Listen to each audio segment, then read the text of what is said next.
தேவி நாராயணீயம் 41ஆம் தசகம். இந்த தசகத்தில் ஒவ்வொரு ஸ்லோகத்திற்கும் நமஸ்காரம் செய்யலாம்.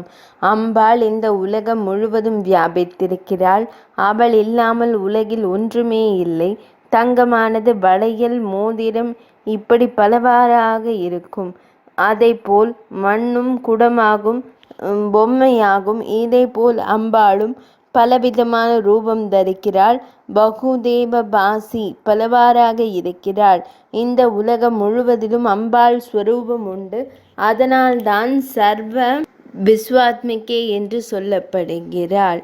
இந்த ஜீவன் கர்ம வினைகளுக்கு கட்டுப்பட்டவன். கர்ம வினையை அனுபவிக்கும் வரை ஜீவனும் இருக்கும்.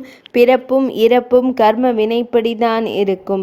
ஜனன மரணம் நம் ஆசைப்படி நடக்காது. அடுத்த ஜென்மம் என்னவாக பிறக்க வேண்டும் என்பதை ஜீவனால் நிச்சயிக்க முடியாது. கர்ம வினைதான் தேவனாகவோ மனிதனாகவோ புழு பூச்சியாகவோ ஜென்மமெடுக்க வைக்கிறது. அனைவரும் கர்மத்திற்கு கட்டுப்பட்டவர்கள். ஆனால் தேவி கர்மாதீதை, கர்மங்களுக்கு அப்பாற்பட்டவள்.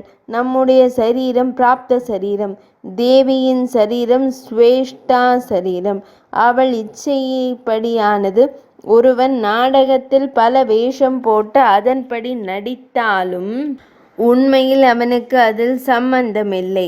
அம்பாளின் லீலையும் அப்படியே. கேட்கலாம், படிக்கலாம், பாடலாம். ராக துவேஷத்திலிருந்து மனதை தூய்மைப்படுத்தலாம். அம்பாளின் லீலைகளால் மற்றவர்களுக்கு நன்மை. அதுதான் அன்னையின் கருணா பிரவாகம். அப்படிப்பட்ட அம்பாளை வணங்குகிறார். இந்த உலகில் உள்ள அனைத்து பொருட்களும் நேற்று தோன்றியவை, இன்று தோன்றிக் கொண்டிருப்பவை, நாளையும் தோன்றப் போகின்றவை. இவை எல்லாமே அழியக்கூடியவை. ஏன், இந்த உலகம் கூட ஒரு நாள் அழிய போகிறது. ஆனால் அழியாத ஒன்று இருக்கிறது. அதுதான் அம்பாள். அந்த தேவியின் பாத கமலத்தை அடைய தியானம், தவம், யஜ்ஞம், விரதம் எல்லாம் செய்கின்றனர்.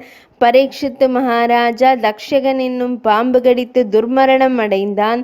துர்மரணம் அடைந்தால் அவர்களுக்கு நல்ல கதி இல்லை என்று இந்து தர்மத்தில் கூறப்பட்டிருக்கிறது. அதனால் அவன் மகனான ஜனமேஜயன் தேவியை குறித்து யஜ்ஞம் செய்கிறான். அந்த யாகம் முடிந்ததும் பரீட்சித்து தேவியின் பாதார விந்தத்தை அடைந்தான் என்று தேவி பாகவதம் 12வது ஸ்கந்தம் 13வது அத்தியாயத்தில் கூறப்பட்டிருக்கிறது. ஒரு தந்தைக்கு முக்தி கிடைக்க வேண்டுமானால் அதற்கான வழியை ஒரு புத்திரனால் மட்டும்தான் தர முடியும். அவனால் தான் பரீட்சித்து முக்தி அடைந்தான். காற்று சுகமாக வீசுவதற்கும், அக்னி சுடர்விட்டு எரிவதற்கும், வானம் மழை பொழிவதற்கும், சூரியனும் சந்திரனும் உதிப்பதற்கும் அம்பாள் நினைத்தால்தான் முடியும். இந்த தேவர்களே அன்னையை வணங்கி அவள் அருளால் தான் பிரகாசிக்க முடிகிறது என்றால் நம் போன்ற மனிதர்களை பற்றி சொல்லவும் வேண்டுமோ? அந்த தேவியை ஆசிரியர் வணங்குகிறார்.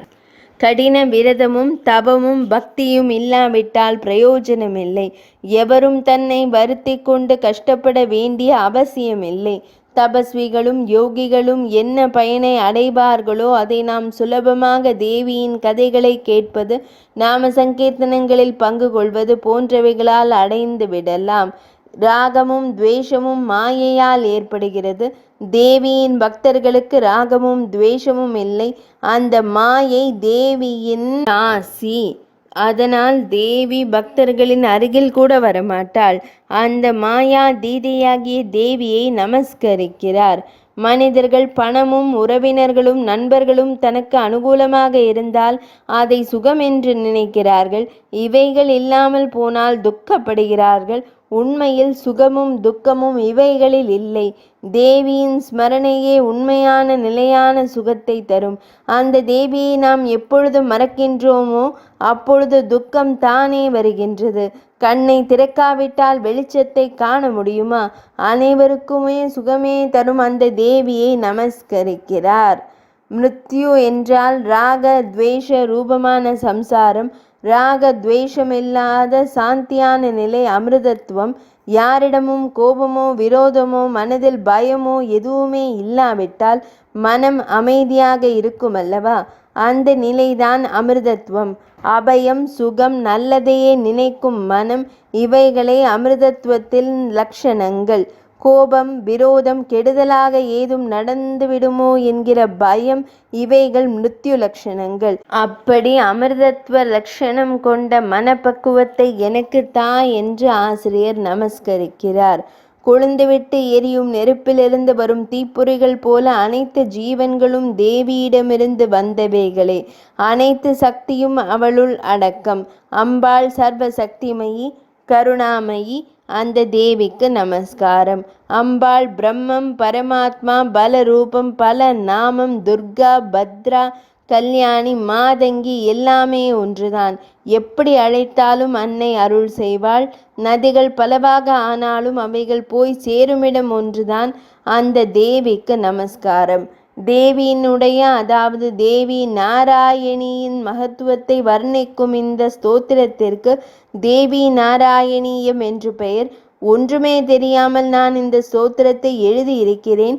இருந்தாலும் நான் எழுதிய இதை படிப்பவர்களுக்கும் தேவியின் அருள் கிடைக்க உதவட்டும் என்று சொல்லி தேவியை நமஸ்காரம் செய்து இந்த தேவி நாராயணியத்தை பூர்த்தி செய்கிறேன்.